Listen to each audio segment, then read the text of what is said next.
నమస్తే. ఎస్ఆర్ మీడియాకి స్వాగతం. ఈరోజైతే విజయనగరం పట్టణంలో టూ టౌన్ పోలీస్ స్టేషన్‌కైతే వచ్చేసాము. మనతో పాటు ఈ శ్రీనివాసరావు గారైతే సీఐ గారున్నారు. సీఐ గారిని ఒక్కసారి పర్సనల్ విషయాలు, అట్లాగే క్రైమ్ విషయాలు అడిగే ప్రయత్నం చేద్దాం. సార్ నమస్తే సార్. నమస్తే. ముఖ్యంగా చెప్పాలంటే గంజాయి. గంజాయిని అరికడుతున్నారు. చిన్న చిన్న వాళ్ళని రోజు కూడా నిత్యం వాహనాలు చెకింగ్ అయితే చేస్తున్నారు. అయితే అసలు ప్రధానంగా పెద్ద పెద్ద అంటే గంజాయి వ్యాపారం చేసే పెద్ద నేరస్తులను ఎవరైనా సరే ఇంతవరకు మీరు అరెస్ట్ చేయడం గాని, వారి మీద ఎటువంటి చర్యలు తీసుకున్నారు? గంజాయి అనేది అంటే లాస్ట్ నేను ఒక 1 ½ ఇయర్ నుంచి ఇక్కడ వర్క్ చేస్తున్నాను.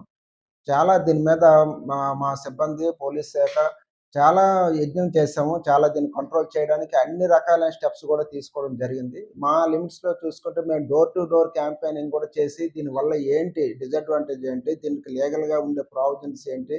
ఈ లీగల్‌గా ఎటువంటి హర్డిల్స్ వస్తాయి? అనే విషయం మీద చాలా వరకు అవేర్‌నెస్ ప్రోగ్రామ్స్ కండక్ట్ చేసి జనాల్లోకి మేము తీసుకెళ్ళడం జరిగింది. అయితే ఇందులో ఏంటంటే ఒకప్పుడు కంటే ఇప్పుడు చాలా వరకు 99% వరకు ఈ గంజాయి ఫ్లోయింగ్ అనేది చాలా వరకు తగ్గిందనే చెప్పాలి. మేము ఈ తీసుకున్న స్టెప్స్ వల్ల. మనకు ఒరిస్సా దగ్గరగా ఉండడం వల్ల, కల్టివేషన్ ఎక్కువగా ఉండడం వల్ల అటువైపు. మనం దగ్గరలో ఉండడం వల్ల చాలామంది ఒరిస్సా ఎళ్ళేవాళ్ళు ఇలా తీసుకొచ్చే ఒక కల్చర్ ఉండేది.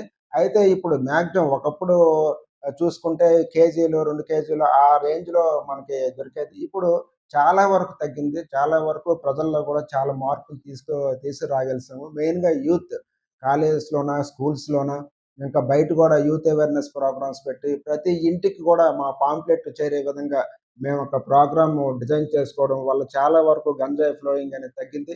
అయితే ఎవరైతే ఈ గంజాయి సప్లై చేసే వాళ్ళున్నారో వాళ్ళ మీద కూడా కఠిన చర్యలు తీసుకోవడం జరిగింది. రీసెంట్‌గా ఒక కేసులో మాకు కన్విక్షన్ కూడా పడింది. అందులో ఒక ముగ్గురు ముద్దాయిలు కన్విక్షన్ కూడా పడింది.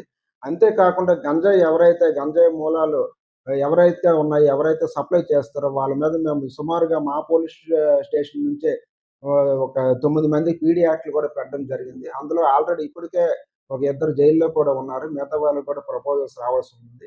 ఈ విధంగా ఒక స్ట్రింజెంట్ స్టెప్స్ తీసుకోవడం వల్ల వాళ్ళని చూసి మిగతా వాళ్ళు కూడా చాలా వరకు ఈ గంజాయి జోలికి వెళ్ళకుండా ఉండి తద్వారా చాలా ప్రశాంత వాతావరణం వచ్చే విధంగా పబ్లిక్ కూడా మాకు కోఆపరేట్ చేస్తున్నారు.